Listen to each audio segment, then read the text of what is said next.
All right, let's finish our discussion about compound inequalities. We'll do a couple more compound inequalities that are intersections, and then talk about some unions as well. So a triple inequality, a three-part inequality, is really an and.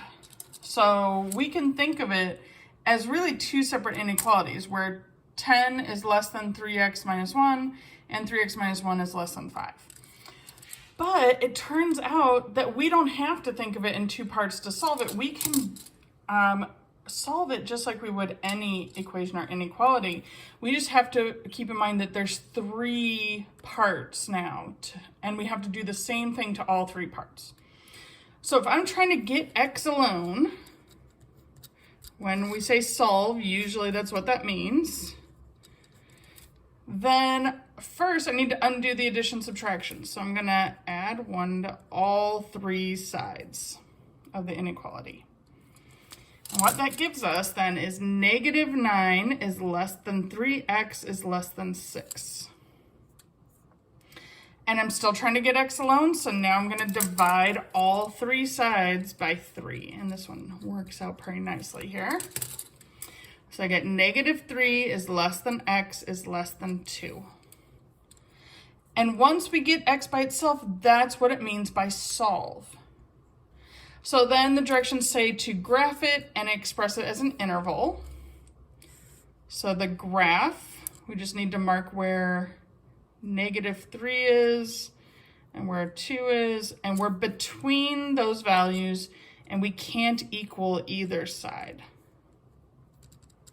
So between -3 and 2 without equaling either endpoint. And then the interval would just be -3 to 2. If it asked for a set, it'd be the set of all x such that, and then x is between -3 and 2. Great. Let's try another one. So same idea. Keep in mind that there's three separate parts to this, and we're trying to get x by itself.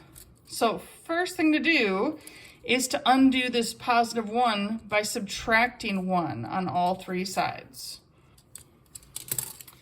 So what we have left is -3 is less than -3x is less than 12. All right, this negative is still with the 3x. We just got rid of the +1 there. All right, there's a rule for dividing by a negative with an inequality. And that rule is that all the inequality signs have to flip. So either multiplying or dividing by a negative flips the inequality.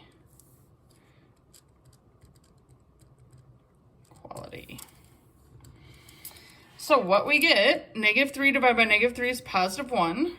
Here we're just trying to get x by itself. 12 divided by 3 is 4.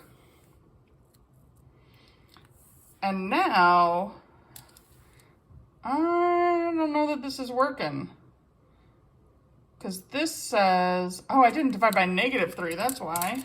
I'm like, what is going on? So what I meant by this not working is that when we flip this sort of back to less than symbols, like what we usually do with a three-part inequality, it should go from lowest to highest. In this case, -4 to 1. Let me erase that. I don't even like the way that negative's showing up there. Some good thing we double checked, right, and thought about it, because then it's like, okay, yeah, now we're between -4 and 1. -4 is the smallest, 1's the biggest. So on our graph, -4 to 1, but we can't equal either endpoint. So we use parentheses, and our interval will be parentheses, and our set will be the set of all x such that, and then usually we go from lowest to highest. Now, I will say on an interval, you have to go from lowest to highest. Right? That the left number should be smaller than the right number. So especially on problems like these where we divide by a negative, sometimes things get reversed. The interval has to go from smallest number to biggest number. Same with the number line, right? That we should have negative numbers on the left, positive numbers on the right. Let's turn the page and do some with OR. So, OR, we use the symbol U, capital U, and it stands for union. And it means we're putting together two sets. Together, two sets. All right, so let's look at the definition. It says for any two sets A and B, the union of A and B, denoted by A union B, is defined by the set of all X such that X is an element of A or B. So union means or. And I should say or both. That this union, we could either be in A or in B or in both of them together. So let's see what this looks like with inequalities. So this one says X is greater than 6 or X is less than 0. So on my number line here, I need a 0 and a 6. Greater than or equal to 6 would start over here and go up. Or one way to think about is which way the inequality is pointing. And a greater than sign points to positive infinity, to the right. A less than sign points to the left. So with 0, I'm not going to include the endpoint because there's no equal sign. And then we'll go down to negative infinity.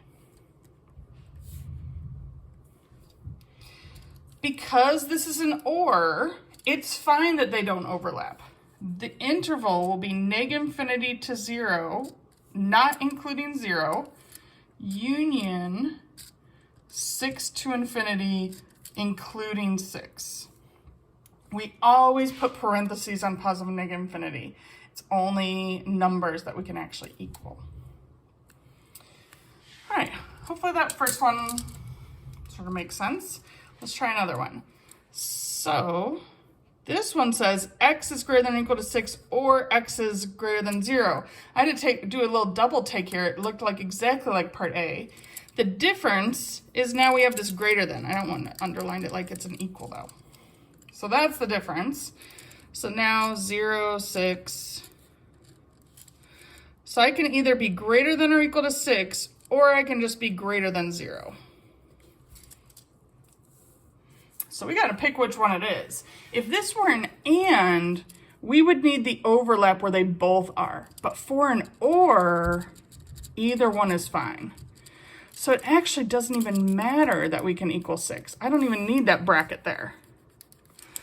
If I'm either bigger than 6 or bigger than 0, well, being bigger than 0 works, right? So our interval is just from 0 to infinity. Being larger than 6 was incorporated into being larger than 0. Because or is where either one are true. Let's try another one. That was a little weird. X is less than or equal to 6 or X is less than 0. Now I see what they're doing to us. It's just going to keep being similar. Okay, so I can either be less than or equal to 6 this way or less than 0 this way. Now, if this were the overlap, it'd be over here if it were an and. But with an or, either one is fine. So we're going to go from 6 down to negative infinity. So our interval will be negative infinity to 6. And we can equal 6. So being less than 0 is already incorporated into being less than or equal to 6. I thought they were going to do a third way, but they didn't. So let's just try it. Maybe it'll end up being similar. This one we have to solve. So let's get X by itself. I'm going to add 13 to both sides. I get negative 12X is greater than or equal to 2. We don't freak out about fractions, but dividing by a negative flips this inequality. So X is less than or equal to negative 1/6. I reduce the fraction, flip the inequality. All right, let's add 1 to both sides. Negative 7X is less than negative 16. They were really not nice to us on these numbers. That's real life though. When you divide by negative, the inequality flips, so it's positive 16/7. So less than flip to greater than when we divide it by a negative. Greater than or equal to flip to less than or equal to. All right, so we just need to figure out where these two numbers go on the number line. Negatives always are smaller, come first. So negative 1/6 will be on the left, 16/7 goes on the right. I don't even need to know the decimal versions of them. We just need to sort of at least know what the order is between them. So I'm less than or equal to negative 1/6, so there's a square bracket, and I'm down that way. Or, just remember there's an or in the original problem, I'm greater than 16/7. So our interval then would be -infinity to negative 1/6 with a square bracket, because it had an equal sign. And then the union stands for this or. Then 16/7 comma infinity. Nice. Hopefully that's making sense. Couple more, and then we are just inequality experts. So solve, again, means x alone. Graph means the number line. So first let's get x alone. I'm going to subtract 1 from both sides. 2x is greater than or equal to 2. So x is greater than or equal to 1. And on the other inequality, I just need to divide by 3. So x is less than -1. Or. Okay, so let's see. Here's -1, 0, 1. So I'm either less than -1, meaning down here, or greater than or equal to +1. So up here, make sure that looks like a square bracket. I was sort of in between that. So our interval would be -infinity to -1 union square bracket 1 to infinity. Because it was an or, we join it with a union. If it were an and, well, it has no overlap, so it would just be no solution. But with or, we just put them together. Okay, last one. Get x by itself first. 3x is less than 15, so x is less than 5. Or subtract 9 from both sides. So I get 4x is greater than or equal to -8, which is x is greater than or equal to -2. Okay, so here is, I'm just going to put -2 and 5 on a number line. Make sure they're in order. So this says I'm either less than 5 or greater than or equal to -2.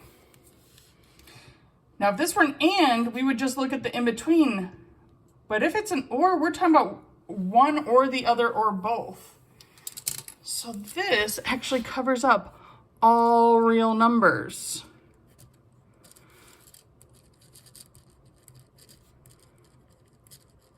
So if I'm either less than 5 or greater than or equal to 2, then that's any number on the number line. All right, 1 million is greater than or equal to -2, so that works. -1 billion, well, that's less than or equal to 5, so that works. 0 is both, so it works.